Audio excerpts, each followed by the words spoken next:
With it being around Game Awards season, we got hit with a bunch of different new game announcements. Some really good ones like say Mafia: The Old Country, and then others that kind of leave me with the meh feeling and not really interested in it at all. Intergalactic is one such title that found a way to get me extremely disengaged from its opening moments. I'll admit that at the start I was a bit intrigued because the music was pretty good.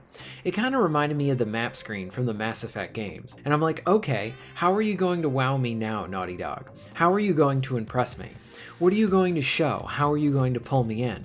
We get lots of shots of space, and then a neat looking spaceship, and then even TV screens having an anime on them that actually looks pretty good too. Then we move on over who I assume is our main character. Again, I know nothing while watching this. And as we see, it's another girl with very masculine traits. And I'm immediately like, if I didn't run a YouTube channel, I would have just turned this off and be like, good luck with that, Naughty Dog. But this is almost like parody at this point. Like, we all know the history with Naughty Dog, where the studio has been in their last game that starred Abby, who had the largest arms for a chick that I've ever seen. It didn't make any sense and really pulled you out of the experience in a world that's supposed to be grounded and realistic. And then Naughty Dog starts their new game. The first thing we see in the reveal trailer, the very first thing you want to show us, is our protagonist. Now sure, that kind of makes sense, but you show your hero apparently shaving their head, along with having a build that resembles Vin Diesel than anything else. The question I ask, why? Why does Naughty Dog continue to do this? Look, Trump won, we are sick of this stuff, please move on with this nonsense. Also, go all the way. If you want to have a trans character, then just have one, not this halfway in between nonsense. Again, can't Neil Druckmann actually read the room? I mean sure, make what you want to make, but this feels more like something that is being made to intentionally push people away. Look at the rich history that Naughty Dog has, like everything from The Last of Us and back. You can look at each one of their phases with them, and really appreciate each one of them, from Crash all the way to Uncharted. But now here we are, with a shaved head thing, and I'm baffled with all of it. Like I said earlier, after seeing just the initial minute, I am like, if I didn't have a YouTube channel, I probably would have just turned it off, and not continue with anything related to this game. But I will admit, fully admit, that I want to see what direction this game is going to take. Not because I think the game will be any good, I highly doubt that, but I can't wait to see the reception the title will be getting from the fans and players. Of course you'll have the blind fans eating it all up, and then you're going to be seeing a lot of people just crapping and then poking fun at this title. You even see this in the comments with some really great gems already, but it has to be the comments in another video because Naughty Dog seem to lock down their own comments on their own YouTube page. Personally, I like how someone is more interested in the anime on the TV than the game itself. Now that would have been something really cool, like using the anime seen within the TV here.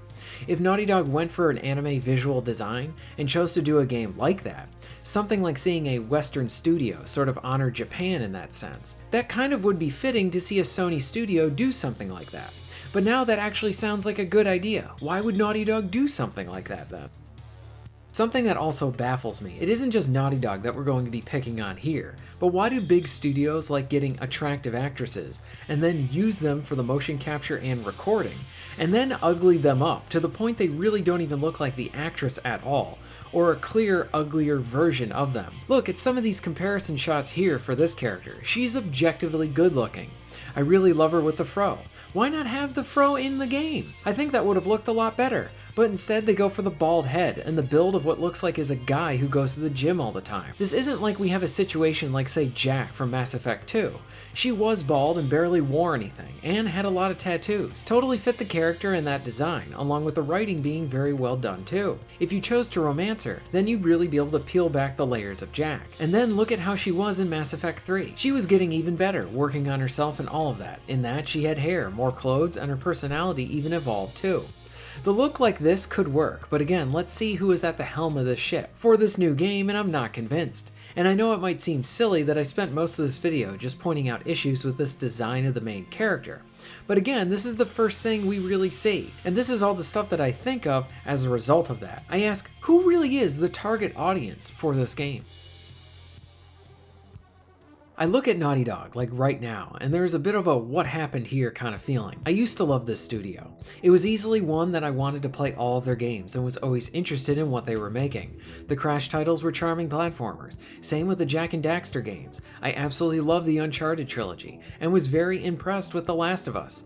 But the cracks started to show after this point, where we had DLC for the Last of Us game come out just so that you could get two girls kissing each other. It doesn't really service the story in any way, and is more of a redundant piece than anything else. Then seeing what was rumored with Neil Druckmann kicking out Amy Hennig while playing Uncharted 4, I have fond memories of that game, but I have not played it in years. I would love to go back with that perspective, because it very much rubs me the wrong way that they kicked out Amy, essentially out of her own creation. There's NDA, so I don't know if we'll ever really know what truly happened there. But there you see Amy gone and Neil still there, moving all the way up at the studio. Then Naughty Dog made The Last of Us Part 2, and it was evident that all of the remaining talent from the studio had completely left. Bruce Straley, who Neil collaborated on with The Last of Us, and I found this out after researching that game. It was apparent that Bruce was a key component in making that game great. I think now Neil does not have the right people there so that they can make better games. Maybe it might be a situation of too many yes men or like-minded people. Now with their new project with Intergalactic, I just don't care. But I most certainly will watch this mess unfold. If you have watched this channel before, you know that I'm usually pushing for good games. I want them to be good to great. Even if something looks more on the gray side of things, where you don't really know which direction it'll go in. But in this case, it might be the exception. I honestly hope this game fails. This is not the same company that I once knew. This is pretty much Naughty Dog in name only. Why would I push for a studio to be great again, after the colossal failures of The Last of Us Part 2? And maybe I'm proved wrong at the end of the day. Maybe this turns out to be able to deliver, and it's the best story ever told, the best combat we've ever seen, maybe the best main character ever, maybe she grows her hair back. Maybe all of this happens. And something else I always say, I will gladly eat my words if that does happen, but I don't have any confidence in that department. What do you think of the reveal of Naughty Dog's new game? Is this something you are interested in? Am I completely wrong here? Let me know in the comments down below. If you're interested in supporting the channel, please check out my Patreon page. For just $1 a month, you can help to keep this channel going strong, and this allows me to be able to do more for my awesome audience. Please check out the links in the description and pinned comment for ways to support the channel. And most of all, thank you very much for watching.